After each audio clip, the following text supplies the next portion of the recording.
My parents ignored my success for 30 years. When they learned I was worth $2,400,000, they demanded I pay their $260,000 mortgage and my brother's $210,000 failures. I, a 36-year-old male, never imagined I'd be sharing this on Reddit, but I desperately need an outside perspective on my family situation, which has spiraled completely out of control over the last month.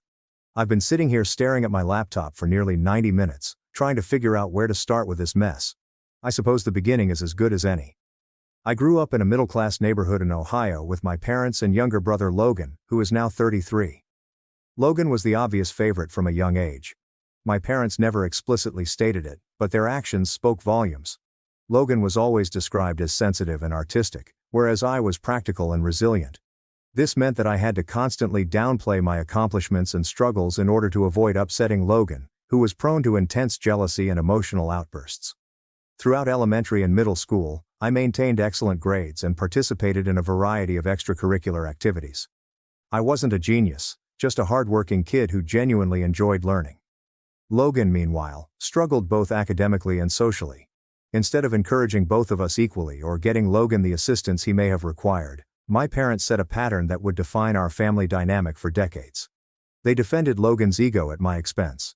If I won an academic award, I was advised not to mention it at home because it would make Logan unhappy. When I made the varsity basketball team as a freshman, but Logan did not, my parents skipped every game that season, claiming they were too busy. Logan's community theater performances, however, were never too crowded, even when he played a minor role. The real turning point occurred during our high school years. I'd always been interested in computers and programming, spending hours teaching myself coding languages and working on small projects.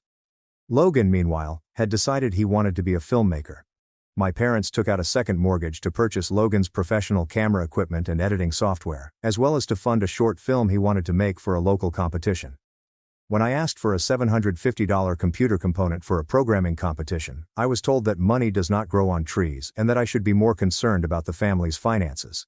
Despite the lack of support, I won the programming competition, which included a $2,500 scholarship.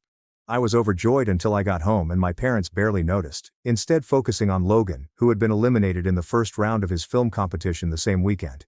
That night, I overheard my mother telling my father that they should ask me not to show off my technical skills around Logan because it was making him feel insecure about his own abilities. By the time college applications came around, I'd secured a full scholarship to a prestigious tech university on the West Coast. My parents' response was more concerned with how Logan would react to me attending a prestigious school than with my accomplishment. They actually suggested that I attend the local community college with Logan instead to keep the family together and prevent unnecessary competition. I, of course, declined and relocated across the country for college. It was the first time I felt like I could breathe, like I didn't have to shrink to accommodate someone else's vulnerability. I thrived at university, making friends who valued me and professors who saw my potential. I worked part-time in the university's IT department and took on freelance coding projects to support myself because my parents' financial assistance was limited and came with conditions. Do not tell Logan how much we are sending you. After graduation, I was fortunate to secure a position at a promising tech startup in San Francisco. The time was excellent. This was just before the big tech boom, and the company was working on an innovative e-commerce platform.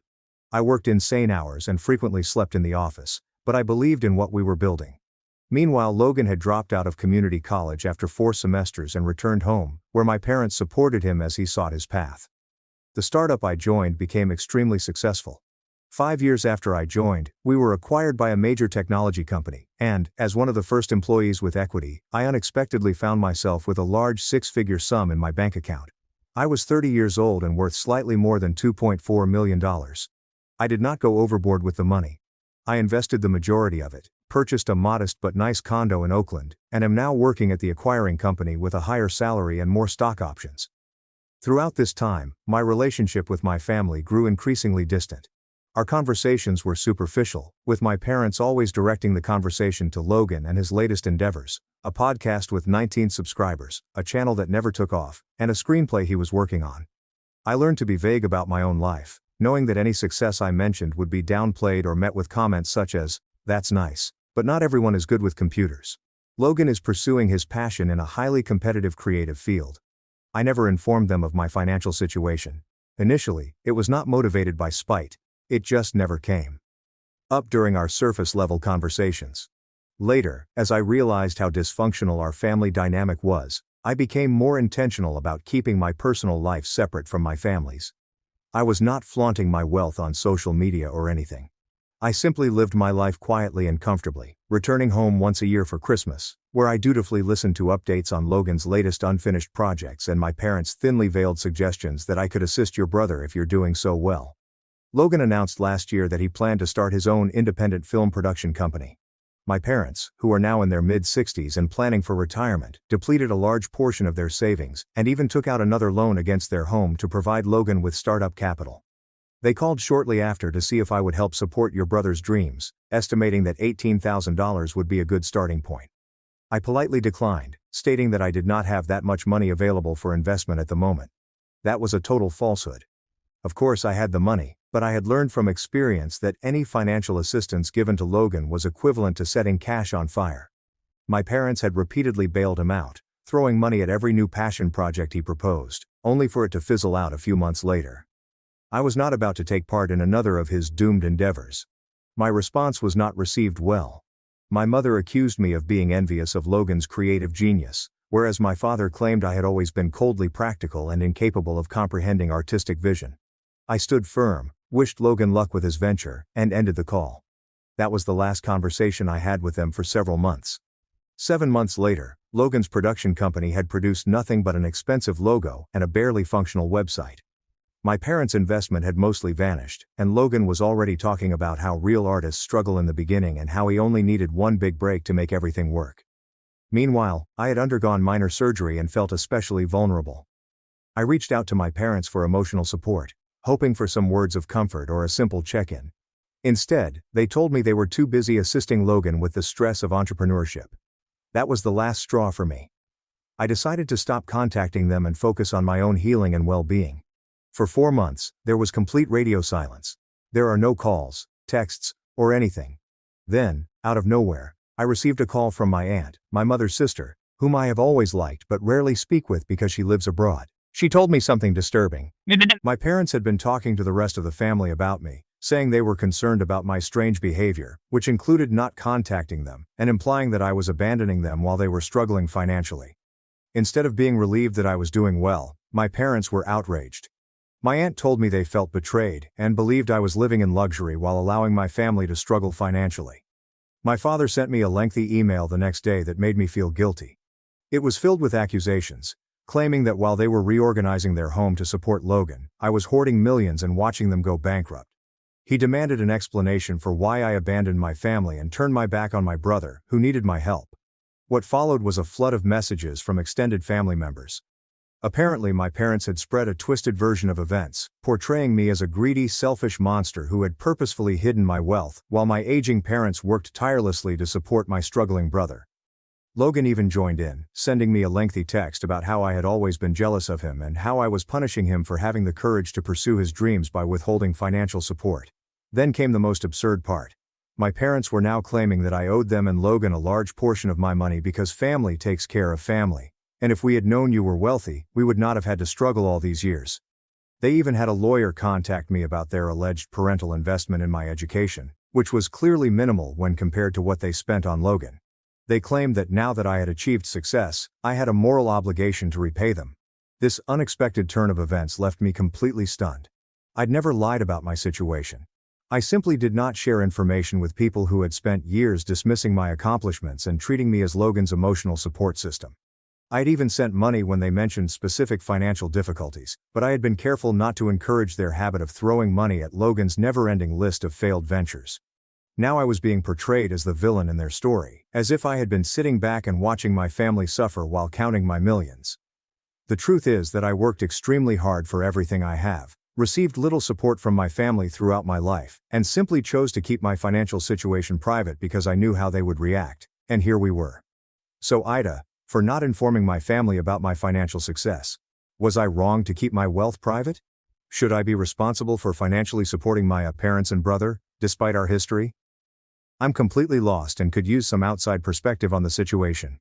Update 1.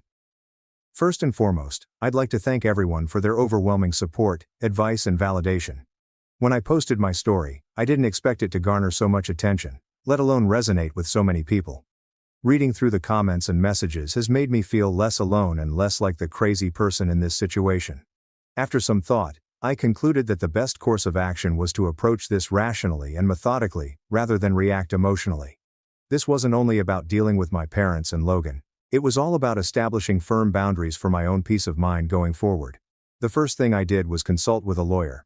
Not because I was concerned about their ridiculous legal threats, but because I needed professional confirmation that I wasn't overlooking anything and that my rights were fully protected. My lawyer immediately assured me that my parents' alleged claim to my financial success was completely baseless.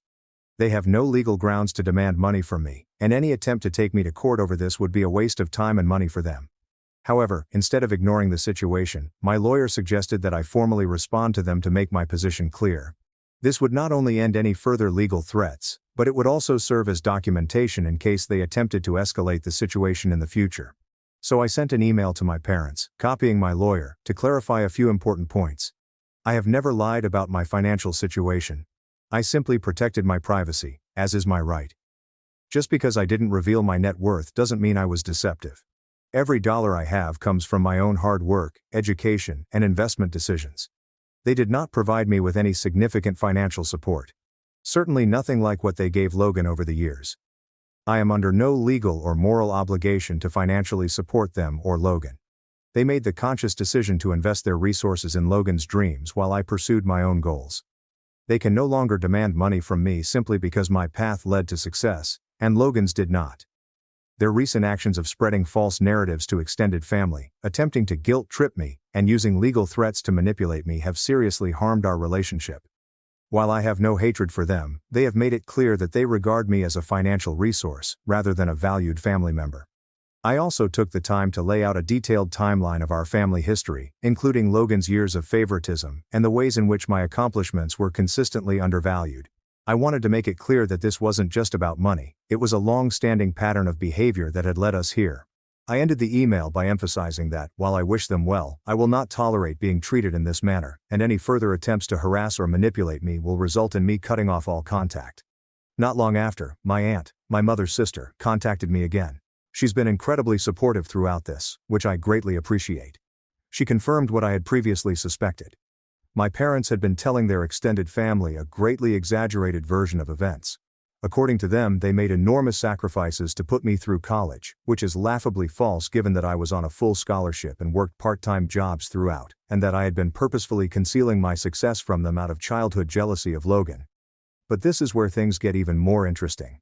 My aunt also revealed that this isn't the first time my parents have done something like this. Years ago, they reportedly had a major disagreement with my father's brother over a very similar issue. My uncle had refused to lend them money for one of Logan's previous failed ventures, so they completely cut him off and badmouthed him to the rest of the family. I had always been told that my uncle was the one who abandoned the family due to a minor disagreement. Now I realize that the story I was told growing up could have been a complete fabrication. Logan has been texting me non-stop since this happened. His messages consist of angry rants and guilt-tripping attempts. One minute he's calling me selfish, greedy, and heartless, and the next he's trying to reminisce about our close childhood bond, which never existed, and how he always looked up to his older brother. The sheer emotional manipulation is exhausting, and it only confirms my decision to put distance between us. For the time being, I've decided to block my parents and Logan on all platforms so that I can focus on myself. My lawyer advised me to keep a record of all their messages and emails in case they escalated the situation further, but she believes that my formal response will likely end any serious legal threats. Some people suggested family therapy, which I appreciate, but I don't think it's a realistic option. Therapy is only effective if all parties involved are willing to admit their role in the problem and make an effort to improve. My parents and Logan still see themselves as victims, with me as their golden ticket. There is no point in considering reconciliation unless this changes. At the end of the day, I realize that family is more than just blood. It is about mutual respect, support, and care. I'm fortunate to have many wonderful people in my life who inspire and encourage me. And I'd rather put my energy into those relationships than continue attempting to force something on people who have made it clear that they only value me for what I can offer them. I'll provide an update if anything significant occurs, but for the time being, I'm focusing on my mental health, my career, and the people who genuinely value and respect me. Thank you again to everyone who left a comment and shared their own experiences. You've helped me more than you realize. Update 2. Well, things have taken an unexpected turn. 3 days ago, I received a formal letter from my parents' lawyer dismissing all previous claims and proposing a family reconciliation agreement.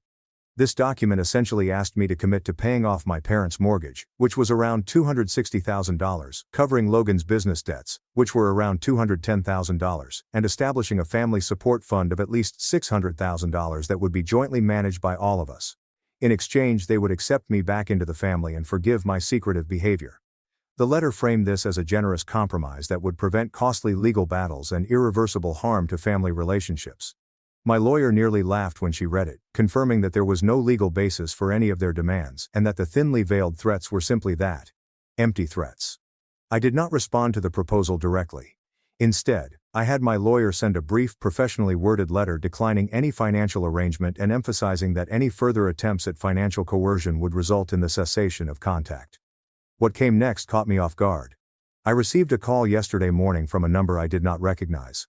Logan was calling from a friend's phone, as I had blocked his number. He sounded different, calmer, and surprisingly sober in his thinking. He asked if we could meet in person to talk, just the two of us, with no parents present. After some thought, I agreed to a video call instead because we live on opposite coasts. I expected another attempt at manipulation, but what I got was completely different. Logan admitted that he had always been aware of our family's favoritism and had taken advantage of it his entire life. He admitted that he had never been truly passionate about filmmaking or any of his other endeavors. He had simply discovered that expressing an interest in creative pursuits was an effective way to gain our parents' attention, admiration, and financial support. The most shocking revelation came when he admitted that he was the one who suggested hiring the PI to investigate me. Logan stated that our parents had discussed cutting him off financially following his latest business failure, and he needed to divert their attention away from his repeated mistakes. He assumed that if they discovered I was doing well financially, they would be frustrated with me rather than holding him accountable. What he didn't expect was how outraged they would be, or how far they would go with their demands and threats. He stated that watching our parents' narrative shift from Logan is unique and requires support to "we sacrificed everything for both our sons and now the successful one must repay us," made him realize how conditional their love had always been. Logan then did something I did not expect. He apologized. Not just a superficial apology if you were hurt, but a specific acknowledgement of how he had contributed to my exclusion from the family and had selfishly enjoyed being the favorite at my expense. He admitted that he had always been jealous of my actual abilities and determination, which contrasted with his own pattern of starting things and never finishing them. I'm still processing what this conversation means. On one hand, I appreciate Logan's candor and apology. On the other hand, this revelation about his involvement in the pie incident adds to the overall unsettling atmosphere. He basically admitted to intentionally using me as a scapegoat to avoid facing the consequences of his own mistakes. My parents have been leaving voicemails and sending emails, demanding to know why I'm suddenly willing to talk to Logan but not them. They seem to believe Logan and I are conspiring against them, which couldn't be further from the truth. One particularly desperate message from my mother read, "After everything we've sacrificed for you boys, this is how you repay us." I intend to maintain my distance from my parents for the foreseeable future. Logan, I'm cautiously open to occasional communication, but I've made it clear that I won't be financially supporting him or his ventures. He claims to understand and respect this boundary, but only time will tell whether this is true. I've also decided to contact other estranged family members, including my uncle, to get their side of various family conflicts. I have a feeling I've been fed a lot of twisted stories over the years, and it's time I discovered the truth. I'll provide an update as new information becomes available. Thank you all for your continued support and perspective during this bizarre family drama. Update 3. I wish I could say things have calmed down, but the situation has gotten even more dramatic. After my conversation with Logan, I decided to contact my uncle, my father's brother, with whom I hadn't spoken in over 12 years. I wasn't sure what to expect, but he seemed surprisingly open to conversation. Our conversation was nothing short of eye-opening. He was surprised to hear from me after so long. But when I told him what was going on, he sighed and said, "I was wondering when you'd start putting the pieces together." According to him, my parents have a long history of financially manipulating people, and their treatment of me is just the latest version of an old pattern. He told me that prior to cutting him off, my parents borrowed money from multiple family members under the guise of various emergencies or temporary situations. The promises to repay it were almost never fulfilled. They had done this so many times that most of the family had figured it out and began saying no. The last straw for my uncle wasn't simply refusing to fund one of Logan's projects. It was calling them out for their long-standing habit of treating their family like an ATM, while misrepresenting their own finances. However, the most shocking thing he told me was about my maternal grandparents. According to my parents, they received very little from them when they died, which they used to support their narrative about struggling financially while raising us. It turns out that was a complete lie. My parents received nearly $450,000 in inheritance 22 years ago, which was intended to be split between my mother and her sister, my supportive aunt. Instead of saving or investing it, my parents used it to upgrade their lifestyle, pay off old debts, and fund Logan's early artistic endeavors. This included an expensive semester at a prestigious film workshop in New York, which I had no idea about. While I was still processing this information, something more unexpected occurred. My father showed up at my condominium. I have no idea how he flew across the country without telling me. But when I saw him standing outside my building on the security camera, I was stunned. I didn't let him into my unit, but after some consideration, I agreed to meet him at a nearby coffee shop. The atmosphere was tense from the moment I sat down. My father appeared exhausted and stressed, and he wasted no time launching into a speech about family loyalty and how my mother was sick with worry about the family being split up. He tried to frame his visit as a desperate attempt to reunite us, but I wasn't buying it. So I asked him directly, why was he really here? The facade cracked almost immediately. He admitted that they were facing foreclosure on their home due to loans they had taken out for Logan's failed production company. He even produced bank statements demonstrating their dire financial situation and a stack of medical bills, claiming my mother required treatments they couldn't afford. At first, I only listened. Then I began asking questions. I asked him about his inheritance. I inquired about the money they had borrowed from family members. I questioned why they had always presented themselves as struggling when they had received a substantial financial cushion. The expression on his face was priceless. He was clearly taken aback that I knew, but he quickly recovered and spun the story. He insisted that the money had been invested in both of their sons' futures, and that any family loans were simply misunderstandings. When I pressed him for details about my mother's alleged medical condition, he became vague and evasive, which raised even more red flags. At that point, I understood exactly what was going on. This was not about reconciliation or family unity. This was all about money, plain and simple. I ended the conversation by telling him that I saw through their manipulation and would not provide financial assistance under these circumstances. I suggested they consult with a financial advisor, consider downsizing their home, and adjust their lifestyle to match their actual income. I also made it clear that any future contact would need to go through my lawyer. I didn't want to be involved with them until they were ready for an honest, non-transactional relationship. As he stood up to leave, he made one final attempt to guilt-trip me. I hope you enjoy living in luxury while your mother and I end up on the street. I guess all those years of raising you were for nothing. I did not take the bait. I simply told him I'd made my decision and walked away. When I arrived home, I noticed several missed calls from my mother. Then Logan texted me. Just a heads up. Mom and Dad are on the warpath. They intend to contact your employer or show up at your workplace to expose you as someone who abandons needy families. Be careful. That was the last straw. I immediately contacted my company's security team and informed them about the situation. I also increased security measures at my home in case my parents decided to escalate the situation even further. At this point, I have also decided to begin seeing a therapist. As much as I know I'm making the right choices, I can feel the weight of years of conditioning attempting to pull me into guilt. I need to maintain my boundaries and resist their emotional manipulation.